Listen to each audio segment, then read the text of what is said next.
తెలంగాణ సాయుధ పోరాటంలో ఎంతోమంది సమరయోధులు తమ ప్రాణాలను సైతం లెక్క చేయకుండా నిజాం నిరంకుశ ప్రభుత్వానికి వ్యతిరేకంగా పోరాటం చేసి తెలంగాణకు విముక్తి కలిగింది.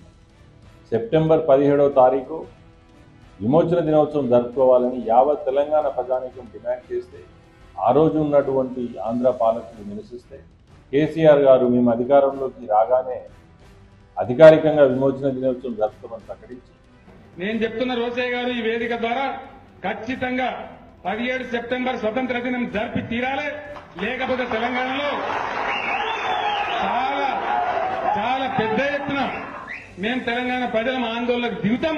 అధికారంలోకి రాగానే మాట మార్చి విమోచన దినోత్సవాన్ని విలీన దినోత్సవంగా ప్రకటిస్తే అది గమనించినటువంటి కేంద్ర ప్రభుత్వం తెలంగాణ స్వాతంత్ర సమరయోధుల త్యాగాన్ని గుర్తించి ఈ ప్రాంతం యొక్క గొప్పతనాన్ని గుర్తించి విమోచన దినోత్సవాన్ని అధికారికంగా ప్రతి ఏడాది చేస్తూ ప్రకటిస్తే కొత్తగా కాంగ్రెస్ ప్రభుత్వం ఈరోజు ప్రజాపాలన దినోత్సవంగా ప్రకటించడాన్ని త్యాగమూర్తుల త్యాగాలను అవహేళన చేసినట్టుగా మేము భావిస్తూ దాన్ని పూర్తిగా ఖండిస్తున్నాం.